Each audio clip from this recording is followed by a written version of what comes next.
Topper वही बनता है जो आखिरी तक प्रैक्टिस करता है। आप पहुंच चुके हैं RSCID टॉपर के मॉडल नंबर 11 पर। मतलब आपने पहले 10 मॉडल पेपर की तैयारी अच्छे से की है और एक नए स्तर पर आप पहुंच चुके हैं। इस पेपर के सभी सवाल आपके नॉलेज को चेक करेंगे, बल्कि आपको तेज और आत्मविश्वास भी बनाएंगे। और ये तैयारी कर रहे हैं आप RSCID टॉपर ऐप से, जहां टेस्ट के बाद आपको मिलेगा इंस्टेंट रिजल्ट, सुधार का मौका। तो अभी डाउनलोड करें RSCID टॉपर ऐप को, लिंक डिस्क्रिप्शन में दी गई है, और टॉपर बनने की तरफ एक कदम बढ़ाओ। तो चलिए शुरू करते हैं। मॉडल पेपर 11 ही जवाब आपको सफलता के और करीब ले जाएगा। आज का हमारा पहला प्रश्न है कि निम्न में से स्लाइड शो किसमें होता है। ऑप्शन है हमारे A MS Word, B MS Excel, C MS PowerPoint या D MS एक्सेल। तो आपको बताना है कि इनमें से स्लाइड शो किस में होता है। तो यस दोस्तों, इसका सही आंसर है वो है option C MS power point, क्योंकि MS पावर पॉइंट में स्लाइड शो होता है। प्रश्न नंबर 2 है कि विंडोज़ फ़ोन उपयोग करता है। आपको बताना है कि विंडोज़ फ़ोन होते हैं वो किसका उपयोग करता है। ऑप्शन देख लेते हैं। A है operating interface, B basic interface, C metro व्युत्पन्न यूज़र इंटरफेस या फिर D ये सभी। तो दोस्तों इसका सही आंसर है वो है ऑप्शन C मेट्रो व्युत्पन्न यूज़र इंटरफेस, क्योंकि विंडोज़ फ़ोन होते हैं हमारे वो मेट्रो व्युत्पन्न यूज़र इंटरफेस का उपयोग करते हैं। प्रश्न नंबर 3 है एक वायरलेस इंटरनेट कनेक्शन है। ऑप्शन है हमारे A wifi, B Bluetooth, C GPS या फिर D शेयर इट। तो आपको बताना है कि इनमें से कौन सा वायरलेस इंटरनेट कनेक्शन होता है। तो दोस्तों इसका सही आंसर है वो है वाईफाई, क्योंकि वाईफाई एक प्रकार का वायरलेस इंटरनेट कनेक्शन होता है। प्रश्न नंबर 4 है NPCI का पूरा नाम है। तो दोस्तों आपको बताना है कि NPCI है उसका पूरा नाम क्या है। दोस्तों वो हो जाएगा आपका option B national payment corporation of India, जो कि NPCI है इसका पूरा नाम हो जाएगा national payment corporation of India. और बता दिया जाए कि NPCI ने क्या क्या किया है। तो NPCI ने रुपए क्रेडिट कार्ड बनाए हैं। इसके अलावा जो आपका UPI है, यूज़र जो UPI है इसका भी NPCI ने बनाया है, जिसे यूनिफाइड पेमेंट इंटरफेस भी कहा जाता है। प्रश्न नंबर 5 है CDRW, जिसका मतलब क्या है। तो आपको बताना है CDRW का पूरा नाम क्या होता है। तो दोस्तों ऑप्शन है हमारे वो हैं, option A CD writable, option B CD decodable, option C CD RAM, option D इनमें से कोई नहीं। तो इसका सही आंसर है वो है ऑप्शन A CD रीराइटेबल, क्योंकि CDRW का मतलब हो जाएगा CD रीराइटेबल। प्रश्न नंबर 6 है SSO बनाते समय सत्यापन किसके द्वारा किया जाता है। अगर आपको अपनी SSO ID बनानी है तो आप सत्यापन किससे करेंगे। ऑप्शन देख लेते हैं। A बायोमेट्रिक से, B वन टाइम पासवर्ड से अर्थात OTP से, ऑप्शन C उपरोक्त दोनों, या फिर ऑप्शन D इनमें से कोई नहीं। तो दोस्तों इसका सही आंसर है वो है ऑप्शन C, क्योंकि जब भी हम SSO बनाएंगे तो हम उसका सत्यापन बायोमेट्रिक और वन टाइम पासवर्ड अर्थात OTP से कर सकते हैं। प्रश्न नंबर 7 है MS पावर पॉइंट 2010 में स्लाइड शो देखने के लिए कौन सी शॉर्टकट की यूज़ होती है। तो आपको बताना है कि आप MS पावर पॉइंट 2010 में स्लाइड शो देखना चाहते हैं तो कौन सी शॉर्टकट की यूज़ होती है। ऑप्शन A है हमारा F2, ऑप्शन B है F5, ऑप्शन C है F7 या फिर आपका ऑप्शन D F9। तो दोस्तों इसका सही आंसर है वो हो जाएगा आपका ऑप्शन B F5, क्योंकि फंक्शन कुंजी 5 अर्थात F5 की मदद से हम MS पावर पॉइंट में स्लाइड शो देख सकते हैं और ये इसकी शॉर्टकट की है। प्रश्न नंबर 8 है सूचना सुरक्षा प्रबंधन प्रणाली के लिए निम्न में से कौन सी ISO मानक है। ऑप्शन है ISO 9000, option B ISO 14000, option C ISO 22000 या फिर आपका ऑप्शन डी ISO 27001। तो यस दोस्तों, इसका सही आंसर है ऑप्शन डी ISO 27001, क्योंकि सूचना सुरक्षा प्रबंधन प्रणाली के लिए जो ISO मानक हैं अर्थात स्टैंडर्ड ISO हैं वो है 27001, जो कि आपका ऑप्शन डी इसका सही आंसर है। प्रश्न नंबर 9 है, MS एक्सेल में कौन सा फॉर्मूला रो डाटा को कॉलम में या कॉलम डाटा को रो में दर्शाता है?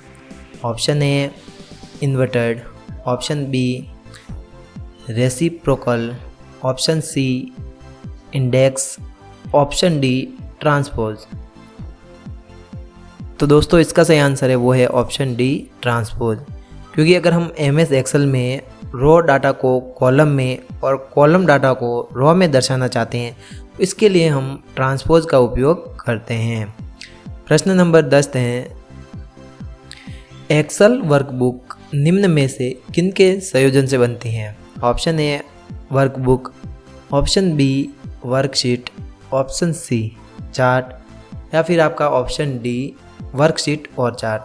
तो आपको बताना है कि आपकी जो एक्सेल वर्कबुक है वो किन के संयोजन से बनेगी। ध्यान रखना, एक्सेल वर्कबुक की बात हो रही है। तो दोस्तों यस, इसका सही आंसर है वो है ऑप्शन डी वर्कशीट और चार्ट, क्योंकि आपकी एक्सेल वर्कबुक है वो वर्कशीट और चार्ट की मदद से बनती हैं।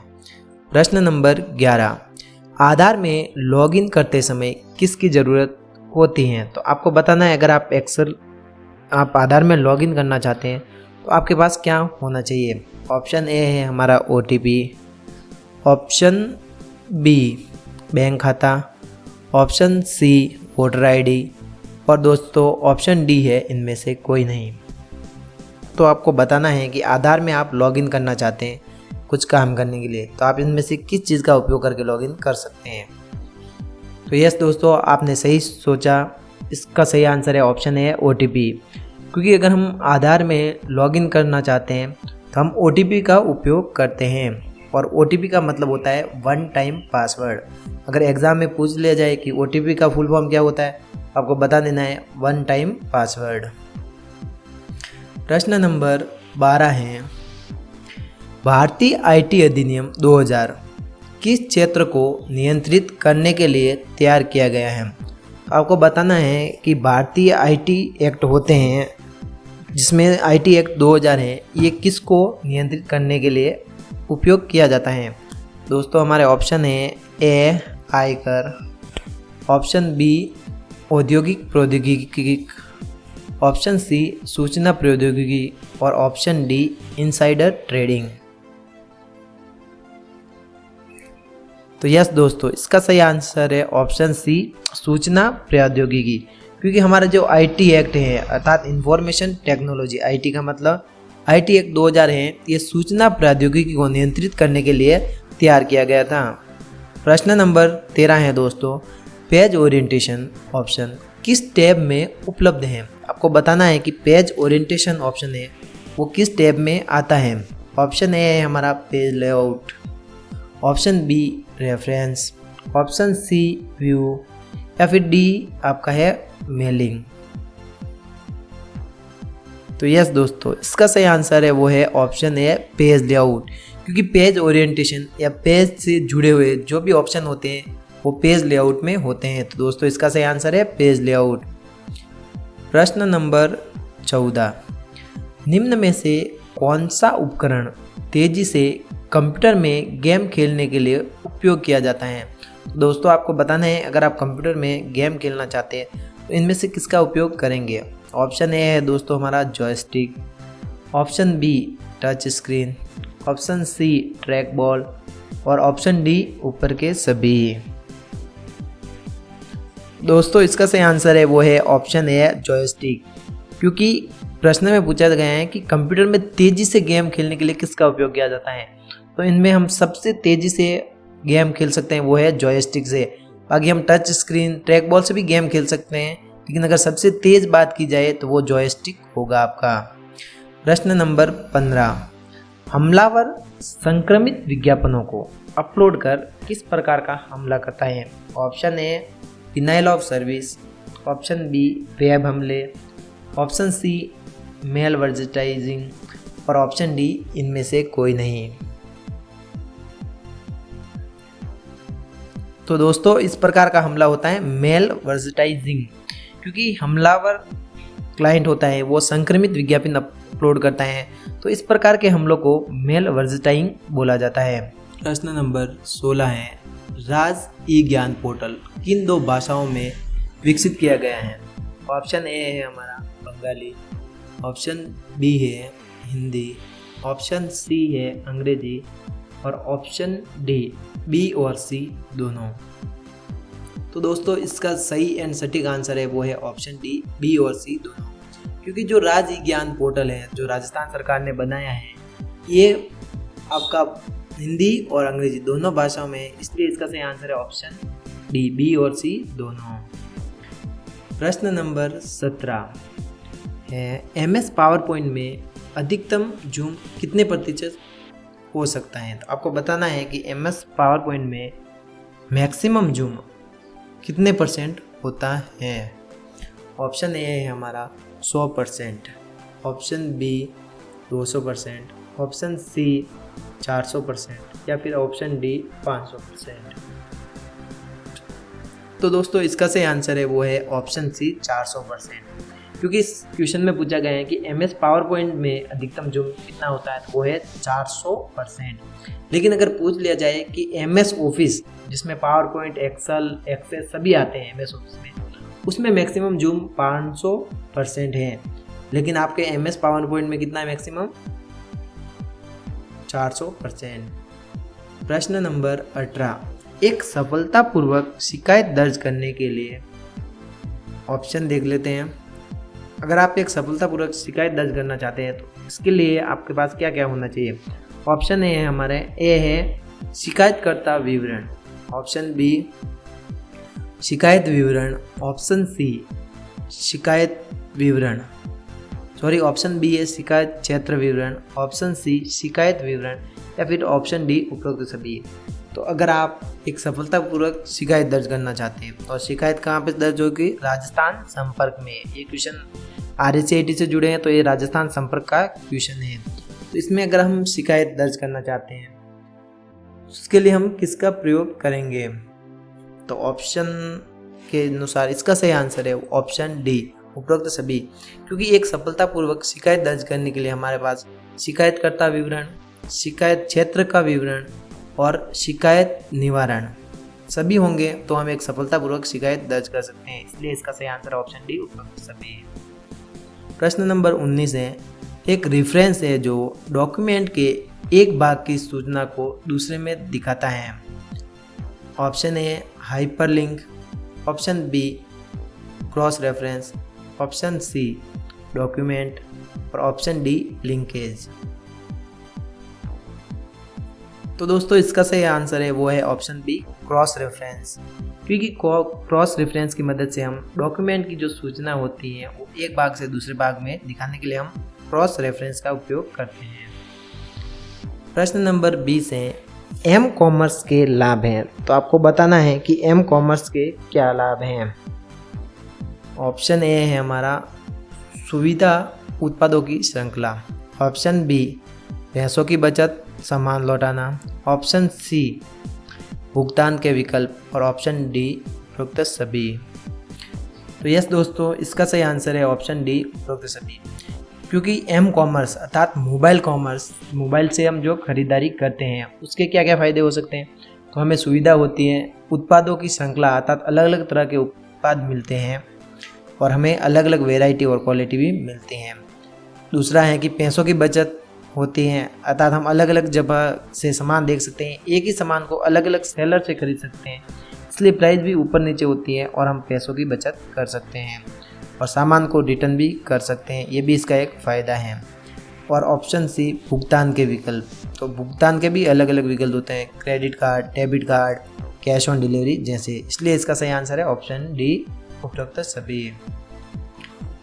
प्रश्न नंबर 21, एक कंप्यूटर को चालू करने की प्रक्रिया क्या कहलाती है? तो आपको बताना है कि जब हम कंप्यूटर को चालू करते हैं वो प्रक्रिया क्या कहलाती है।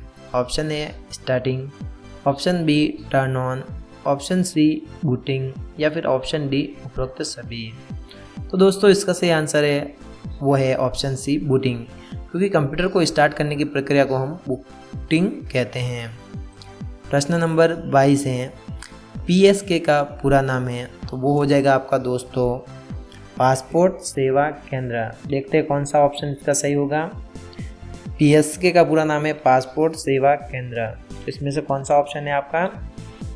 वो है ऑप्शन सी पासपोर्ट सेवा केंद्र। प्रश्न नंबर 23 है कि भारतीय कॉपीराइट अधिनियम है।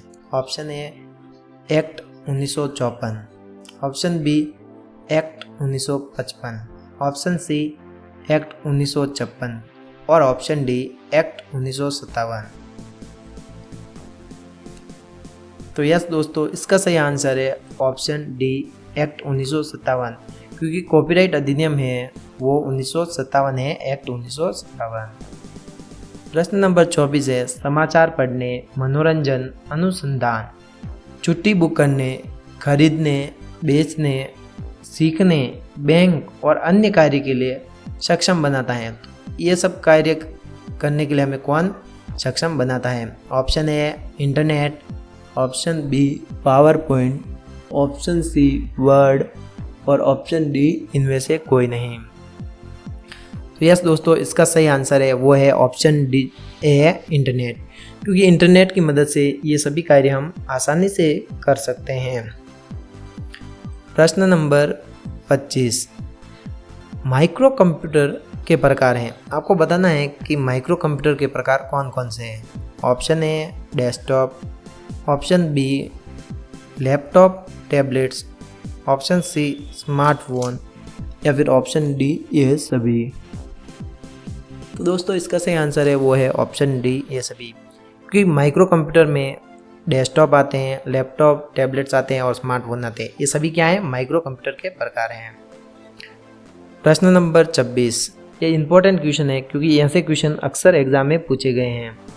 ऑप्शन ए है हमारे, तो फिर प्रश्न पढ़ लेते हैं कि एक सुरक्षित पासवर्ड बनता है। ऑप्शन ए बड़े और छोटे अक्षर से, ऑप्शन बी संख्या से, ऑप्शन सी @ प्रतिशत एंड जैसे चिन्हों से और ऑप्शन डी उपरोक्त सभी।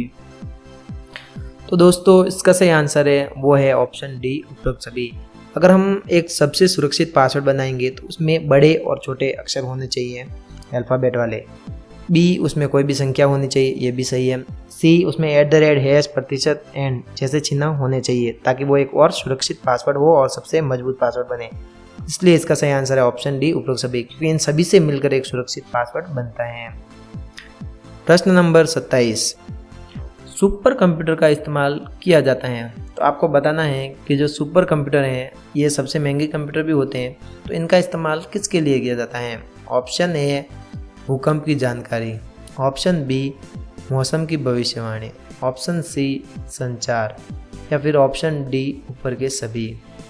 तो दोस्तों इसका सही आंसर है ऑप्शन डी ऊपर के सभी। आप सभी को ही पता होगा कि सुपर कंप्यूटर से हम भूकंप की जानकारी ले सकते हैं, मौसम की भविष्यवाणी कर सकते हैं और संचार का काम भी कर सकते हैं। क्योंकि सुपर कंप्यूटर सबसे पावरफुल हैं तो हम सभी कार्य सुपर कंप्यूटर से कर सकते हैं जो कि हम नॉर्मल कंप्यूटर से करते हैं।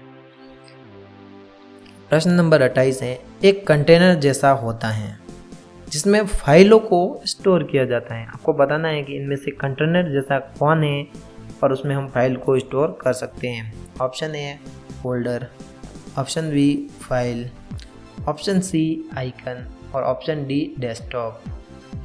तो दोस्तों इसका सही आंसर है वो आप सबके मन में आ ही रहा होगा और आप सोच रहे होंगे कि इसका सही आंसर क्या है। तो वो हो जाएगा आपका ऑप्शन ए जो कि फोल्डर। प्रश्न नंबर 29 है, EPDS प्रणाली के संदर्भ में BPL का पूरा रूप क्या है? तो आपको EPDS जो सिस्टम है जो खाद्य सुरक्षा और लोगों तक खाद्य की कमी भूखमरी से बचाने के लिए जो सरकार ने बनाए हैं उसके संदर्भ में BPL क्या है? दोस्तों इसका सही आंसर है वो है ऑप्शन ए बिलो पॉवर्टी लाइन, क्योंकि बीपीएल का पूरा नाम बिलो पॉवर्टी लाइन होता है। प्रश्न नंबर 30 है, चतुर्थ पीढ़ी के कंप्यूटर में किसका उपयोग किया गया था? Option A integrated chip, option B large scale integrated circuit, option C control unit और ऑप्शन डी वैक्यूम ट्यूब। तो आपको बताना है कि जो चतुर्थ पीढ़ी के कंप्यूटर थे उनमें किसका इस्तेमाल किया गया था। दोस्तों उसमें यूज़ किया गया था लार्ज स्केल इंटीग्रेटेड सर्किट। प्रश्न नंबर 31, आधुनिक कीबोर्ड में फंक्शन की कितनी होती हैं? दोस्तों ये सबसे इजी प्रश्न होने वाला है, वो है 12, क्योंकि हमारा जो आधुनिक कीबोर्ड है जिसे हम अभी यूज़ कर रहे हैं उसमें हमेशा 12 फंक्शन की होती हैं। प्रश्न नंबर 32, ऐसा नियम है जो वैल्यू के पूर्वानुमान में मदद करता है। तो आपको बताना है कि इनमें से ऐसा कौन सा नियम है जो किसी भी वैल्यू का पूर्वानुमान लगा सकता है, अर्थात अंदाजा लगा सकता है। ऑप्शन ए है find, option B replace, option C goal seek या फिर ऑप्शन डी गो टू। तो दोस्तों इसका सही आंसर है वो आपने सोच ही लिया होगा, वो है गोल सीक, क्योंकि गोल सीक जो भी वैल्यू होती है उसका पूर्वानुमान लगा सकता है। प्रश्न नंबर 33 है, रास्ता खोजने के लिए हम किसका उपयोग करेंगे या किसका प्रयोग किया जाता है? Option A Google map, option B share it, option C play store या ऑप्शन डी कैमरा। तो दोस्तों पता ही है मैप का उपयोग कर सकते हैं हम रास्ता खोजने के लिए, और गूगल मैप गूगल का होता है। प्रश्न नंबर 34 है, UIDAI का पूरा नाम क्या है? तो दोस्तों ये आपका एक इम्पोर्टेंट प्रश्न है कि UIDAI का पूरा नाम क्या होता है। तो हमारे ऑप्शन हैं उनमें सही आंसर है वो है आपका B, unique identification authority of India, क्योंकि इसे सरकार ने बनाया है और ये unique identification authority of India द्वारा बनाया जाता है आपका आधार कार्ड, जो कि UIDAI का फुल फॉर्म है। प्रश्न नंबर 35 है, सिंगल लॉगिन इंटरफेस को और किस नाम से जाना जाता है? दोस्तों ये प्रश्न हमने पहले भी पढ़ा था, इससे सिमिलर प्रश्न, और उसमें हमने आपको बताया था कि सिंगल साइन ऑन इंटरफेस अर्थात SSO को और किस किस नाम से जाना जाता है। ऑप्शन ए SSO, तो इसको हम सिंगल साइन इन इंटरफेस को SSO के नाम से जानते हैं। Option B single window interface, तो इसको हम सिंगल विंडो इंटरफेस भी कहते हैं। ऑप्शन सी ए और बी दोनों, तो यस इसका सही आंसर यही है, और ऑप्शन डी इनमें से कोई नहीं है। तो दोस्तों सिंगल लॉगिन इंटरफेस को SSO भी बोला जाता है और सिंगल विंडो इंटरफेस भी बोला जाता है। तो दोस्तों देखते हैं हमारे मॉडल पेपर का आपने टेस्ट दिया है और सबमिट करोगे तो आपके कितने परसेंटेज बनेंगे। अगर आपने टेस्ट नहीं दिया है तो मॉडल पेपर नंबर 11 का आप टेस्ट दें और फिर सबमिट पर क्लिक करें, और यहाँ पे बताएगा कि आपने कितने क्वेश्चन स्किप किए हैं। तो वो अगर आप स्किप रखना चाहते हैं, अगर आप करना चाहते हैं वो क्वेश्चन भी, तो कैंसिल करके वो क्वेश्चन भी कर सकते हैं। अगर आप सबमिट करना चाहते हो सबमिट पे क्लिक करें और यहाँ पे सबमिट कर दें। तो दोस्तों हमने टोटल 27 क्वेश्चन सही किए हैं और हमारे 77% बने हैं, हम पास हो चुके हैं। अगर आप कम क्वेश्चन सही करोगे तो यहाँ पे बताएगा कि आपने कम क्वेश्चन सही किए हैं और आपके जो परसेंटेज हैं वहाँ पे बता देगा। यहाँ पे पास और फेल और टॉपर, अगर आपका टॉपर आ रहे हैं तो आपकी तैयारी बहुत अच्छी हो रही है। आप अपना रिजल्ट भी शेयर कर सकते हैं और रिव्यू में जाके आप वो प्रश्न देख सकते हैं जो आपने सही किए हैं। यहाँ पे ऑल है तो इसमें सभी प्रश्न बताएंगे ऑल में जो आपने इस टेस्ट में दिए हैं। इसके बाद आता है राइट क्वेश्चन, तो ये है राइट क्वेश्चन वाला टैब जो नीचे दिया हुआ है, इसमें आपके सारे राइट क्वेश्चन बता दिए जाएंगे। इसके बाद आता है रॉन्ग, तो हमने कोई भी क्वेश्चन रॉन्ग नहीं किया है इसलिए यहाँ पे कोई भी क्वेश्चन नहीं है। और लास्ट है स्किप, जो भी क्वेश्चन आप स्किप करोगे वो यहाँ पर बताएंगे। अगर आपने कोई स्किप किया क्वेश्चन और आपको लगता है कि एग्ज़ाम के लिए इम्पोर्टेंट है तो आप उसे फेवरेट भी कर सकते हैं। फेवरेट करने से वो सारे क्वेश्चन आपके आ जाएंगे आपके फेवरेट सेक्शन में, जो कि है हमारा यहाँ पर। और आप एग्ज़ाम से पहले इन क्वेश्चन का रिवीजन कर सकते हैं जो सबसे इम्पोर्टेंट लगे आपको। आज के इस वीडियो में बस इतना ही। वीडियो को लाइक करें और दोस्तों के साथ शेयर करना ना भूलें। इसके साथ ही आपको RSC टॉपर ऐप इंस्टॉल करें और टेस्ट दे के जाने कि आपकी तैयारी कैसी चल रही है, आप पास है, फेल है या टॉपर है। एग्ज़ाम से पहले अगर आपको पता चल जाएगा कि आपकी तैयारी कैसी है तो आप तैयारी करके गारंटेड RSCET एग्ज़ाम पास करते हैं। तो आज के इस वीडियो में बस इतना ही। जय हिंद, बाय।